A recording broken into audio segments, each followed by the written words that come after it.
Welcome to the Fabulous Lifestyle Radio Show. Tune in for a vibrant mix of fashion, finance, and life's essential foundations. Join us for expert interviews, insightful discussions, and empowering insights to elevate your lifestyle. From fashion trends to financial tips and personal growth strategies, we've got you covered. So, grab your headphones and get ready to be inspired. Tune in now to the Fabulous Lifestyle Radio Show and embark on this exciting journey with us.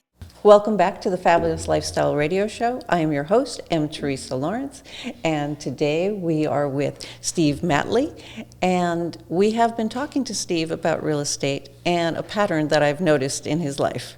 He figures out what he wants, he finds people that are very good at it, he learns from them, he masters the craft, and then he teaches the craft. Now, I'm not quite sure if he ever taught being a stand-up comedian, but he has this incredible radio show, and he's so good at it.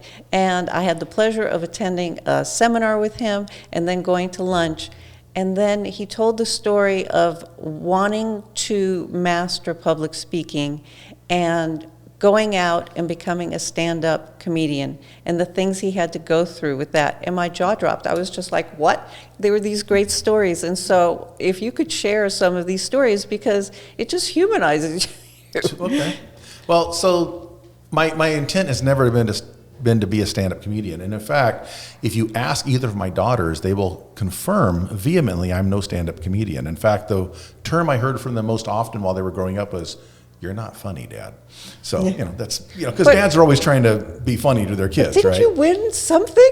I mean, it's like this crazy story. Yes. So the story on that is really about the public speaking. And so if we go back into when I was, school and early college, I was terrified of public speaking, terrified. I mean, literally the day the oral report was due, I was sick at home because I wasn't going to go in and public speak, and I would take an F for the project instead of stand up in front of the class. No, this is really important because I'm one of those people that's also scared of public speaking, and I know that everybody who's listening here is pretty much scared of public speaking. It's the number one fear Jerry humans have. Seinfeld once observed that public speaking is the number one fear, and fear of dying is number two, which means if any funeral you go to, more people are afraid of doing the eulogy than being in the box, which is crazy, right? So I was in that category. Well, when I got into college, classes, if you didn't do your presentation, you failed, and you're paying a lot of money to be there. And so at that point, you're going to get over it, because I am not going to fail classes I spent thousands of dollars to take, and I'm trying to get through this program.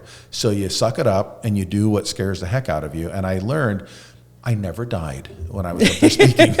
I may have died figuratively as far as not a good presentation, but it really wasn't lethal or even dangerous.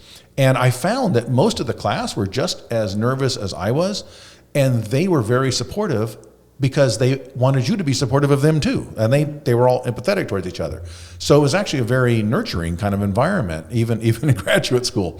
So then I got into the industry, and part of public speaking was a huge part of my job. I had to go, obviously, give presentations as a general contractor to get work. As a construction manager, I had to go give presentations on projects of tens and hundreds of millions of dollars for the company. And if you foul that up, we don't get the contract that we've been working on, right? So you have to get adept at it. When I started, and I got pretty good at it actually, and then when I got to my own company, I no longer was doing a lot of speaking in front of groups because it was a lot of paperwork. It was more the management side. And I was afraid I was losing that skill, because if you don't use it, those fears come back, right? Just like if you get over acrophobia and you don't go in a high place a long time, you get afraid of heights again, right? So the only time I was public speaking were in very high pressure situations like planning commission meetings, where nobody's there that supports you. The only people that show up hate you, right? So you got to be able to hold your own confidently. Yeah. And I joined a group called Toastmasters, where I learned public speaking. Well, it got to the point where I got so comfortable public speaking, I had the opposite problem. When you have no nervousness anymore, now your danger is that you're not going to prepare like you should. you start getting lazy about it, and you kind of like, I can See, phone this in. we're having a course of public speaking. Yeah, now. See, this is yeah. like so selfish of me because I No, need this that's right okay. now. That's okay. But I think this is true. I've seen people in the journey where they get so comfortable, they think, oh, I can just wing this thing. Boy, is that a recipe for disaster, because you're going to tank yourself at some point because you didn't prepare like you should. You still need to prepare. There's a discipline there. And so I thought, you know what I need to do? I need to get to that point where I'm scared to death of getting in front of a group. And there's only two things I can think of that would do that: live stage acting and stand-up comedy. Now, live stage acting is an enormous time commitment, right? You have all the rehearsals and the shows and all the stuff. Stand-up, you have the time commitment to prepare, but you don't have all the rehearsals with other people relying on you, that stuff. It's a solo operation. So I contacted someone who she'd published a book, and I knew about her through Toastmasters groups and that kind of stuff. And a lady named Judy Carter, she was a stand-up comic, big in the 80s, one of the first of the really good female comics back when Roseanne Barr was just coming up in those groups. And so she ran a little class on this stuff. And I did this with her where she set me up at a weekend showcase at the Hollywood Improv on Melrose. So she produced showcases there. So I was in this showcase. And that's one where basically I had 5 weeks to come up with 5 minutes. And it better be good. And the rule that I was told was, if they're not laughing when you get up there, they better be laughing when you sit down. And if they are laughing when you get up there, they better be laughing when you sit down, because the show's got to continue. And where I can throw humor into a regular talk, or like here on the radio show, I could throw a little joke out, and if it doesn't go, I just pretend it wasn't really a joke and we move on, right?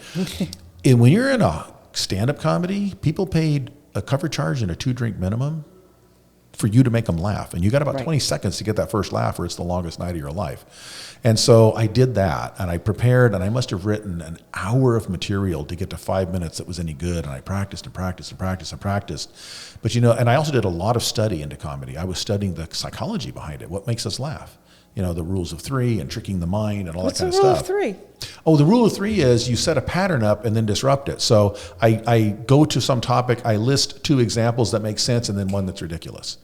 And then that's what makes it funny, right? Okay. Is because I did a curve on you. See, humor, this is the study aspect of Yes. Steve Matley. Yeah, We're getting the pattern. Are you guys in on the and pattern? if you listen to stand-up comics, you'll see they do that, because they set you up and they give a premise, and they give you 2 examples that support the premise, and they give you one that connects but is ridiculous, and that makes you laugh. It fools the mind. That's why the joke's not funny after you've heard it 20 times. So that's the rule of 3. You mentioned something else. Well, you're tricking the mind all the time. And so I learned kind of psychology behind how this works. I did a serious study into humor, right? And then tried to mix that in. And I did a premise. At that time, I had 2 teenage daughters at home, a wife. I had a dog who was female. Bird was female, all the pets, right? And so my whole shtick was I was the only male in a house of females. Now, this was before Tim Allen did his show, which was, about the same thing. So this was just, I called it Life on the Estrogen Farm. And it was just, being outvoted on everything, right? And it was the humor of just being out of my element with nothing but women around me. And one of the lines I used was, it was my own fault. I used to pray to God that I could be surrounded by beautiful women, and this is how it happened. So I did the whole, I prepared that routine. I went down there, and I got to tell you, when you practice your routine, it's not funny to you anymore. Because improv is not really improv. It's really very well practiced. Every nuance, every gesture, every facial expression. And now when you say it now, when you're familiar with it, it's not funny anymore. It just sounds stupid. Because none of it makes sense, right? It's just babbling. And so I talked to this lady that put the show on, and she said, oh, that's normal. She said, there's a group that meets in Venice that's kind of like a little mastermind for comics. They get together and share a couple minutes. Have a mastermind for comics. Are you listening? Yeah, they do. And so I went down there on a Wednesday night, and she said, you just bring a minute to 2 of your stuff, and then they'll critique you, And so all these people go up, and they're giving a couple minutes of their thing, right? And so I stood up, and it's a very supportive group, actually. They all do the circuit together. So I did my 2 minutes, and as I was doing it, I realized I had taken the wrong tact. I was doing set up the premise and punchline, set up the premise, punchline. And I realized they were laughing before I got there because the premise itself was funny. And they were completing the dots in their own mind. And I realized I just need to milk the setup, because that's funny. and let them, I don't even have to say the punchline. They got there before I did. And that they'll laugh. And then anything else, I just then need to find just a little, tag on the end of that before I transition to the next topic. And so I ended up going to that improv. It actually worked out very well. It was fortunately a really good crowd. It was a really good lineup. I was stuck in the middle of it, so I didn't have to open, I didn't have to close. No pressure. And when I was done, the guy that booked at the Comedy Store came up and said, "I'll give you 8 minutes on my stage." And Did you do it? Did that. I did. Yes. And then after that, I did a showcase over at the Laugh Factory, and then I did one over at Pachanga. And that was the entire career I had in comedy. But it was really to build public speaking skills. And it was valuable because it teaches you to think a different way and to be able to put humor in and relate to an audience better. No, that's fabulous. You guys, this man is really funny and really interesting to watch, because everything that I've said about him going deep into a subject, that the stand-up comedy thing is just a perfect example. Like, he really put in the time to write out the act. He studied. He went to who knew there was a mastermind for stand-up comedy? That's like mind-blowing. But the key is you have to do it. And that's why the most terrifying thing is to stand up in front of a group and not know if they're going to like you or not. And you just start talking, and you don't know if it's going to be rotten tomatoes or laughs. You don't know. But that's the journey. And Yeah, that's it is. what we want people to go into, to lean into that fear. And I've been doing that the whole year, because I need to public speak in order to get the foundation going, right? That's right. Like Yeah. people. And sometimes, like I said, for me, I was past the fear. I had to go reintroduce the fear to keep myself honest in my preparation. So what are you doing now to reintroduce that fear? Well, I am responsible for a lot of other people's money, and that's a sobering responsibility. Okay. So well, we're going to get to that. We're going to get to that in the last Yeah. segment. The next segment is going to be about your teaching the Okay, we students. can talk about so, all right, it's time for a break. We'll be right back. Welcome to the Fabulous Lifestyle Radio Show, where we talk about food, fashion, finance, and foundations of life. We are live on KCAA Radio Broadcasting Network. KCAA is affiliated with CNBC, NBC News, and NBC Sports. We are sponsored by Sheltered Studios, Fire Connect, and Building Solid Foundation.